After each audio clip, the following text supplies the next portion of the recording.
have 1 minute to respond, and each time we ask a question, it'll start in a different rotation.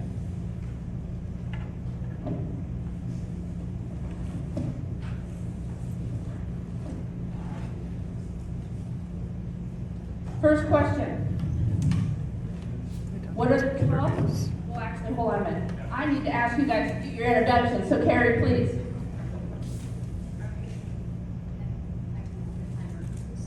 Yes. And please, you guys were all emailed the instructions, but there's a timer in front of you, and at 15 seconds, she'll give you a warning. Hi, I'm Carrie Alexander, and I'm running as an independent. And although I've only lived here for 15 years, my family history stretches back 100 years when my great-grandfather was the first Marshal of Tenascan. He owned and operated the Whitestone Hotel and raised my grandfather there. And although my grandfather was unable to raise his family here, he came back and hunted and fished and brought his kids back occasionally, and then retired here. And that's how I got to know Okanogan, because once he retired in the early 80s, I came back here summer after summer after summer, and I loved it.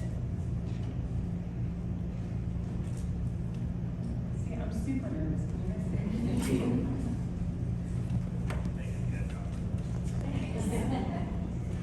As a small-town wife, mother, teacher, friend, and neighbor, I believe in helping others.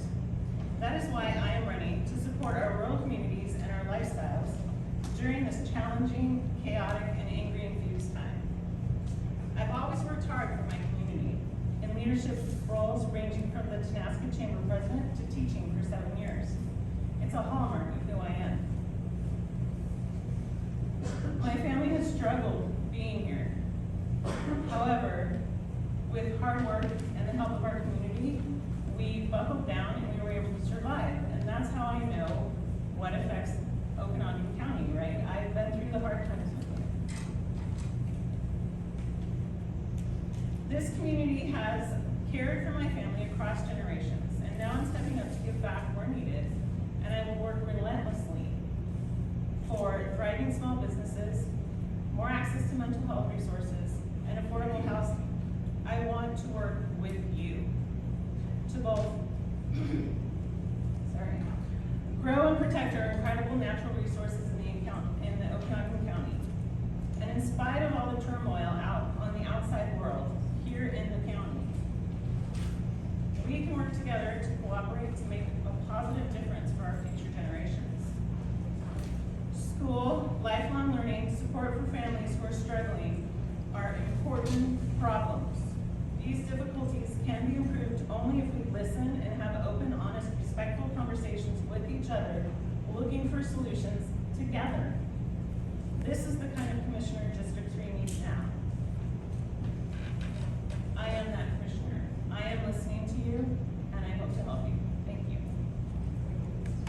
We're going to keep on going down the line. So next up will be Lori King. Good evening, everybody. We're sure glad to see you here and get to know a little bit more about each one of us. I too have been a long-time resident of Okanogan County. My great-grandpa came here in 1902. So my family's been, I'm the 4th generation, and my kids and my grandkids make the 6th generation of Okanogan County residents.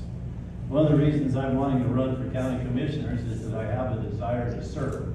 I'm just an average guy with an above-average desire to serve you, the people. It's my job as county commissioner to manage our resources, our people, your tax dollars, and to do it wisely and efficiently.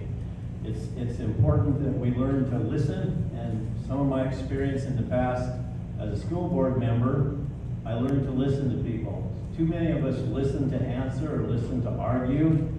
We need to listen to learn and listen to get along and find common ground where we can move this county forward or keep some of it the same.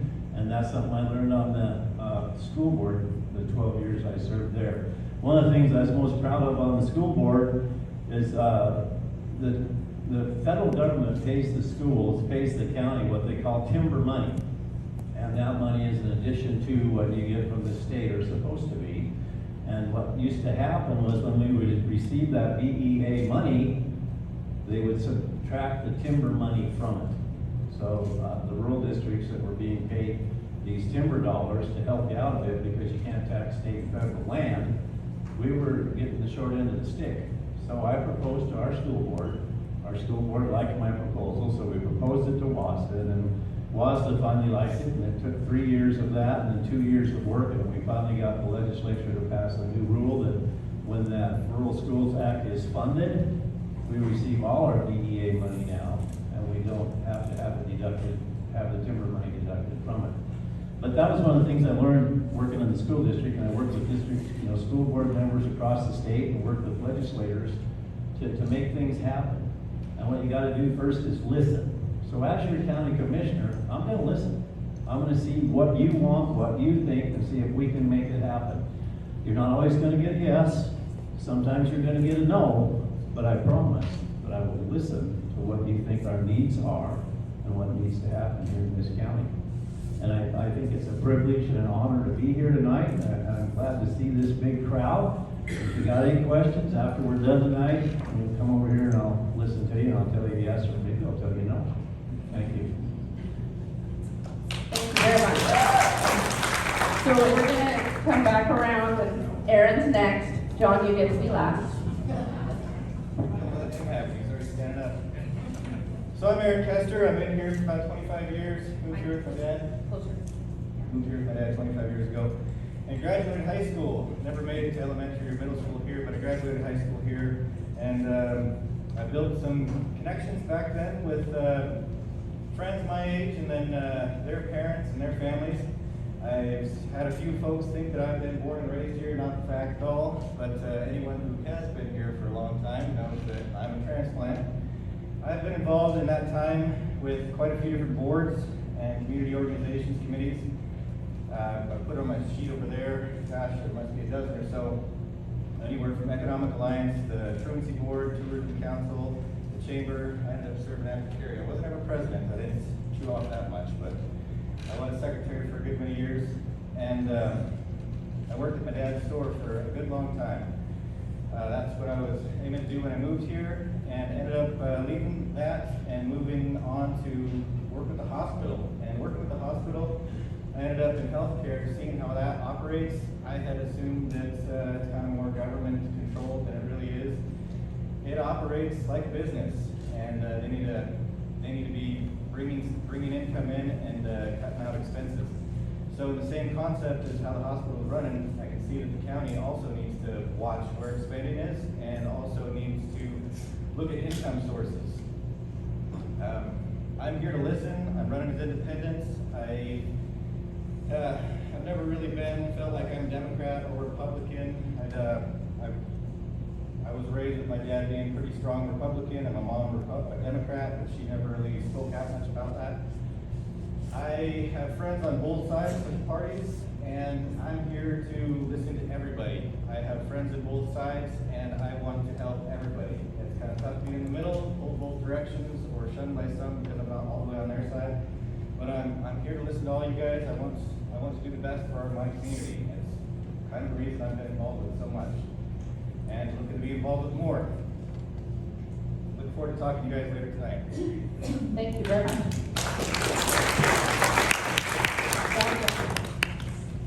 My name is John Neal. I am a lifetime Okanogan County and Worko resident. I'm married to my wife, Tracy, for 35 years. I have 3 kids, 6 grandkids. Been involved in Orville City government for the last 21 years, with the last 6 years as mayor. So I know the ins and outs of city government as well as county government. I've made a lot of connections throughout the county. I'm a 15-year volunteer fireman. I'm on the OCOG board, Council of Governments. I'm currently their chairman. I'm a member of the Trango board, so I understand the local transportation issues. One of the big issues there is there really isn't a bus that runs for employee-based workers. They run like 9 o'clock to 4 o'clock. We are trying to figure out a way to make it so we can have a route that runs and people would drive in the Omaha area before 8 o'clock, so the local people could ride the bus to work and back home. today's fuel prices, I think that would be a very important nuance to put into Durango. I know a lot of people don't like the clientele that are riding on it, but everybody has a right to ride, and if we can implement it so that more of the working folks get to ride, I think that's a plus. There's a lot of different issues going on in Okanogan County that I would like to address. In 3 minutes, I really don't have time to address them all. One of the things that really bothers me in the Orville area is property taxes. There have been numerous people that I know that have been taxed out of their homes, especially on the lake. They have a family home that's been there for 20 years. Neighbors sell theirs for 4 times what the current property values are. Hence, everybody's property values go up. So there has to be a way to stabilize property taxes for the people that are currently living there. I don't have a problem if you buy $1 million house, you should pay taxes on $1 million house. But your neighbor who purchased their house for $300,000 shouldn't have to take the brunt of that tax increase. That is one of my big pushes. I would like to see some sort of a cap put on existing homes. I know our treasurer at the county probably not thrilled with that idea, but I think it's very important to maintain your tax base and allow the people that live here to stay in their homes. Beyond that, I am one of those people, being in government, I have worked with everybody, all nationalities, sexes, on and on and on, and I'm willing to listen and work for everybody. You may not like the answers I give you, but that is who I am.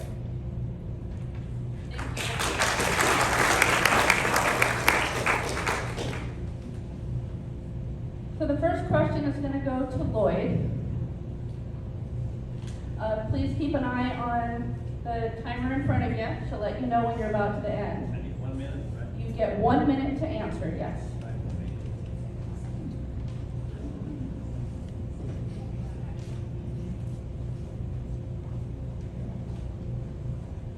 Thank you, young man.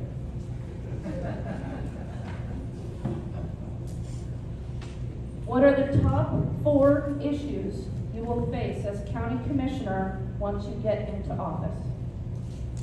Well, I don't know if I can come up with 4, but I can come up with a few. I think some of the issues that we'll face as county commissioner is water. Water will be a big issue, how it's allotted and how it's used, and who's going to tell you how to do that. Another big issue will be infrastructure, I believe, because our roads, our sewers systems, our water systems, those all need to be adequate for the growth that we hope to happen. Roads, we need to be able to get our goods to market, whether it's agriculture goods, fruit, cattle, logging, whatever it is. And Okanogan County has a tourist industry also, and we need the roads to be so that tourists can travel around and see the sights.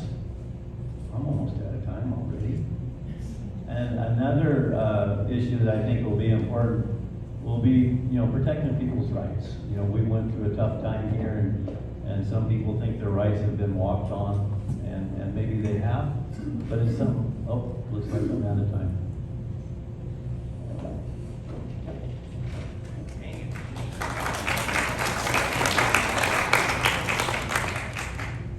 So I'll repeat the question each time. What are the top 4 issues you will face as county commissioner once you get into office? Top 4 issues, it's going to be learning a whole bunch. I've been reading through RCWs, and there's quite a bit involved with this position. I've looked into it in the past and don't know everything about it, but it's going to be a whole lot of learning. Other issues, well, you kind of stole my thunder there. I know roads is a big deal. I was reading on the Republican website before I came here, and that is something that's under the jurisdiction of the county commissioners. And when I moved here, my whole family has motorcycles, and I just was amazed how many paved roads there are around here. Going up to Lost Lake, and just throughout the county, the paved roads blew my mind. And I've seen the one at Lost Lake and get a little bit frosty. So I'm curious if that's going to be something that we're going to repair or go back to dirt roads. Oh my goodness, 15 seconds. Working with people, bringing people together, getting everyone's opinion on an issue, and so I'm I'm thinking that I'm gonna try to do polls or something. I don't know how to get everyone's opinion on a subject to do what's best for everybody.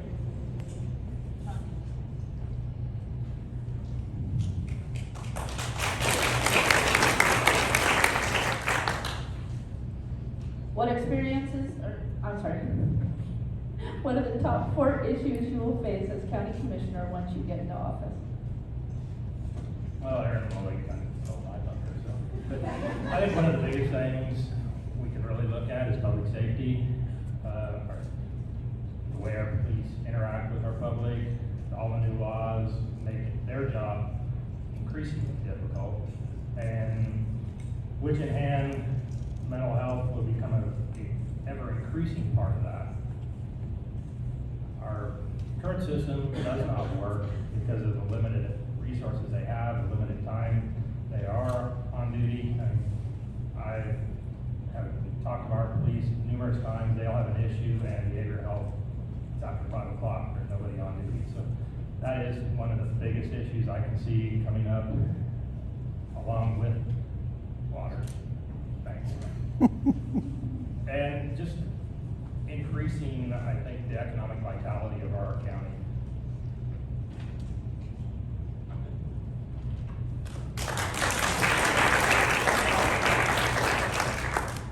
What are the top 4 issues you will face as county commissioner once you get into office?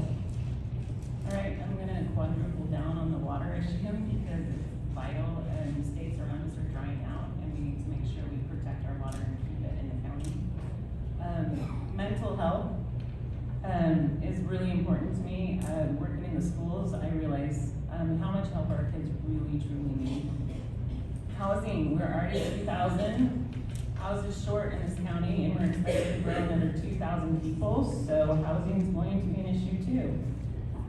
And finally, working with chamber, thriving small businesses is what makes this county small owned businesses where we keep the money in the county.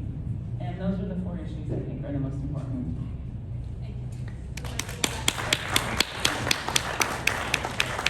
So before we start on the next question, this will be your last opportunity to ask a question. There's cards over on the table. If you want to ask a question, please go fill it out. And Stacy's sitting over at the table over on the side, and she'll be more than happy to help you. What experiences have you had managing a multi-million-dollar budget? And what are your main principles in approving such a budget? Well, obviously my household income. I mean, yeah, that's never happened. I've never managed a multi-million-dollar budget. I have been involved with the family store budget, not that much. But it's all a matter of scale. It's adding zeros to the end, and you need to make sure that you have more coming in than going out. If you do have more going out, you need to have a plan to recover from that.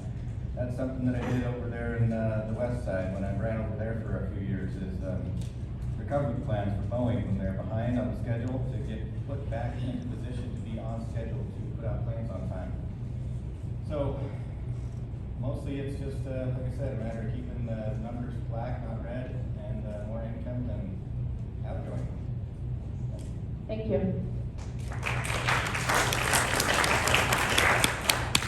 What experiences have you had managing a multi-million-dollar budget, and what are your main principles in approving such a budget? As an official of the city of Orville, I have, for the last 21 years, been part of managing a multi-million-dollar budget.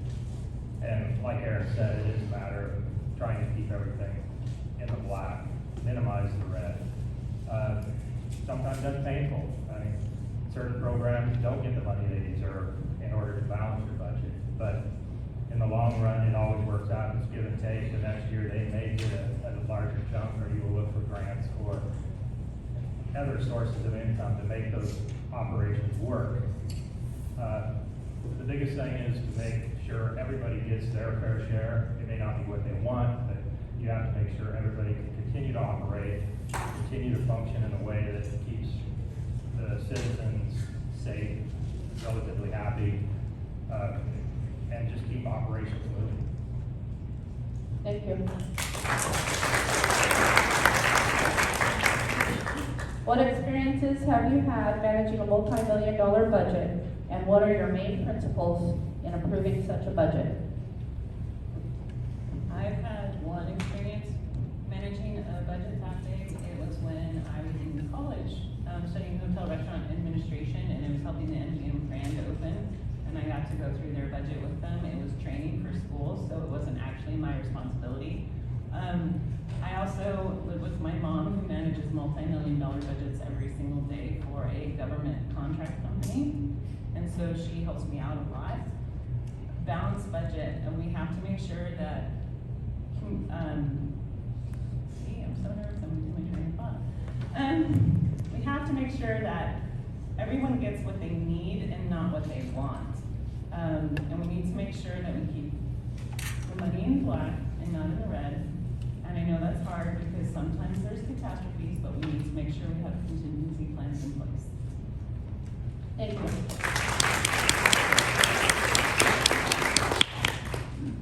What experiences have you had managing a multi-million-dollar budget, and what are your main principles in approving such a budget? Well, my experience with multi-million-dollar budgets is right here at the school when I was on the school board. You look at what everybody wants, and then you go to them and say, okay, I don't want your Christmas list. I want what you need. You need to give me numbers I can work with.